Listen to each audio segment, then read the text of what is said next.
안녕하십니까. 전주에서 중고차 일하는 구루마 김영원입니다. 근데 요즘 들어서 조금 재탕 3탕 영상이 올라갈 겁니다. 이제 차를 갖다 놨는데 생각보다 반응이 조금 없었던 경우에 다시 한번 또 영상으로 소개를 하고, 또 없으면 또 소개를 하고, 그렇게 해볼 생각입니다. 국내에서 생산된 신모델입니다. 그러면 사람들이 그러겠죠. 죽을래? 네, 맞습니다. 이 차는 최근에 모 의원이 황교안 대표 뒤통수를 때렸죠. 미래통합당하고 미래한국당. 네. 그리고 미래한국당은 렉서스고 미래통합당은 도요다다. 그런 발언, 어그로 발언을 해가지고 굉장히 반향이 좀 있었는데, 네, 정말 이제 자동차 발언 하나 한 거 가지고도 각을 세울 만큼 참 일본 차에 대한 그 전반적인 어떤 그 정서가 감정적으로 작용하고 있어서 사실 저도 조금 조심스럽기는 합니다. 뭐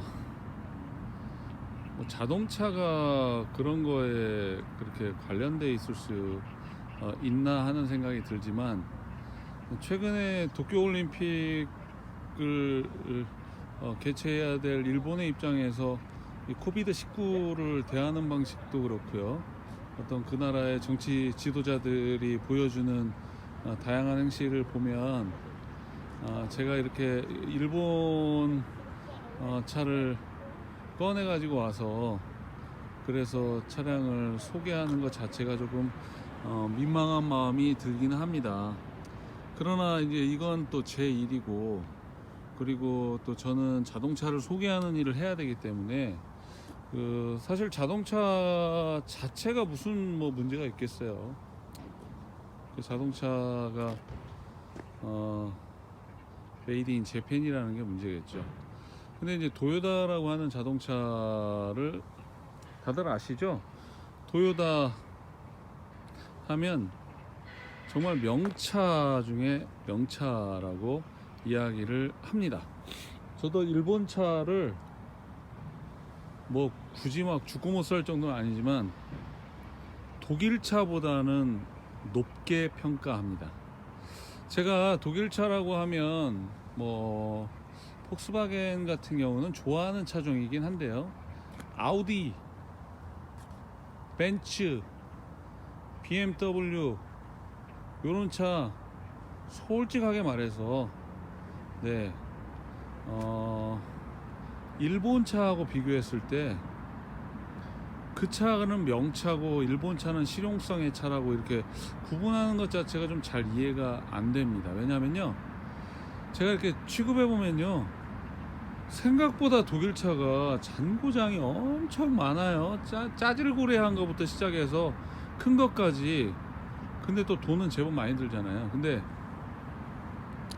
일본 차도 부속가 비쌉니다. 예, 부속가 비싼데 대신 고장 잘 안 나요. 예, 도요타, 프리우스, 뭐 캠리 이런 하이브리드 차량들 정말 고장 잘 안 납니다. 그리고 실제로 어떤 작은 부품들의 내구성 하나하나를 따지고 보면 사실은 도요타가 명차예요.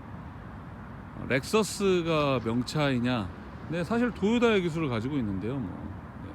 네. 저는 이 도요타 차량, 특히 캠리, 제가 잘 아는 윤우 아빠도 캠리를 전에 탔었습니다만, 이 캠리를 좋아하는 분들 많습니다. 근데 더구나 이 차가 하이브리드예요. 그래서 2017년형 2016년식 캠리 XLE 2.5 하이브리드 차량입니다. 차량 하이브리드하고 일반 휘발유차하고 격차가 제법 많이 나요. 보험 수가에서도 거의 한 400만 원 이상 벌어지고요. 실제로 엔카나 이런 데 거래되는 거 보면 요 정도 등급의 차량들이 어느 정도 거래되는지 보실 수 있지만, 다만 시세가 있다 그래서 꼭 시세대로 차를 팔 수 없을 때가 있습니다. 일본 차가 지금이 그래요. 네, 그래서 지금 같은 경우에는 금액적으로 승부를 해야 한다고 생각합니다.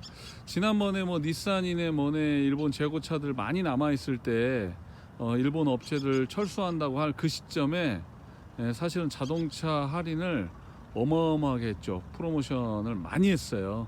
상당 금액으로 해가지고, 왜 한참 김어준 뉴스공장에서 일본차 판매 대수 막 이렇게 조회할 때 어느 날 이거 재고 떨이 그렇게 판매한다고 했을 때 순식간에 개눈 감추듯이 다 팔렸다고 이야기를 들은 적이 있습니다. 가격으로 승부를 해야 되죠. 근데 사실 이거 보세요.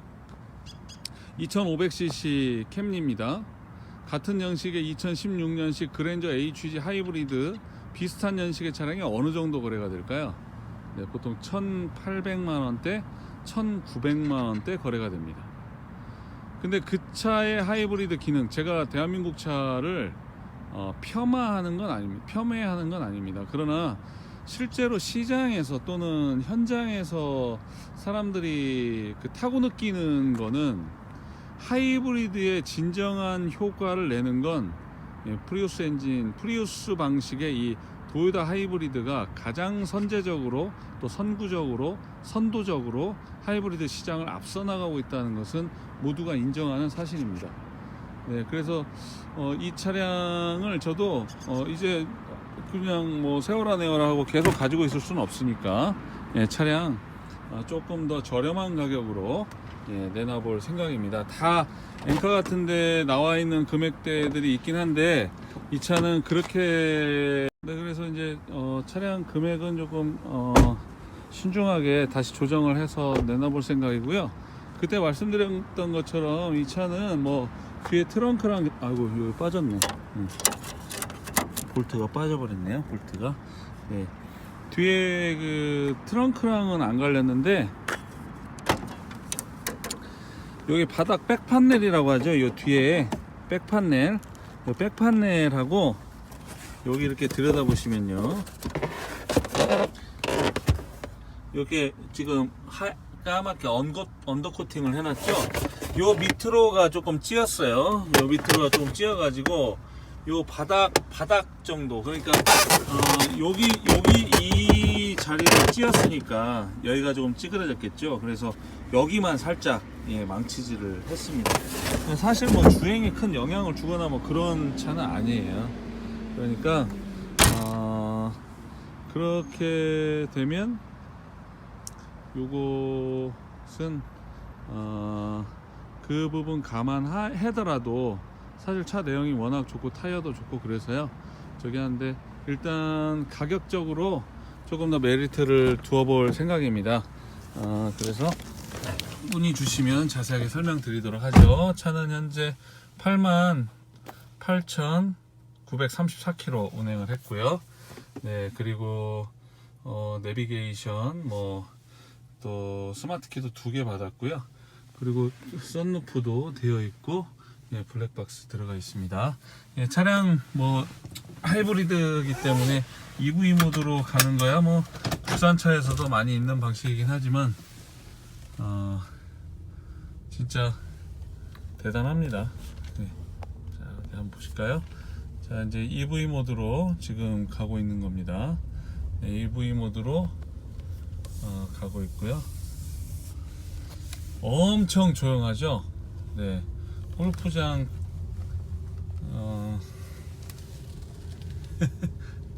골프장 얘기할 필요 없죠. 네. 아니 방금 제가 갑자기 목소리 깔아앉았잖아요. 어떤 손님이 차를 여러 번 보러 오셔서 올 때마다 차종을 바꿨어요. 그래서 이것저것 하고 그랬는데, 또 지난번에도 오신다고 하더니 일주일도 넘어가지고 또 내일 오신다고 그래서 그 차가 팔렸다고 그랬더니 뭐 화를 내시는 거예요. 네. 아니 제가 어떡합니까 그러면. 언제 오실지도 모르고 연락도 없고 내일 오겠다고 했다가 말씀도 없으셨다가 그랬다가 본인 마음대로 또 며칠 있다 오신다고 했다가 와서는 또 결정도 안 하고 가셨다가 알았다고만 하고 가시고. 근데 참 그래놓고 또 차가 나갔다 그러니까 막 화내시면 저는 어떻게 하라는 겁니까? 잘 모르겠네요. 어쨌든 이렇게 그 EV 모드로 가면서 일정한 저희가 지나면 또 엔진이 충전도 하고 구동도 하고, 예, 그렇게 되죠.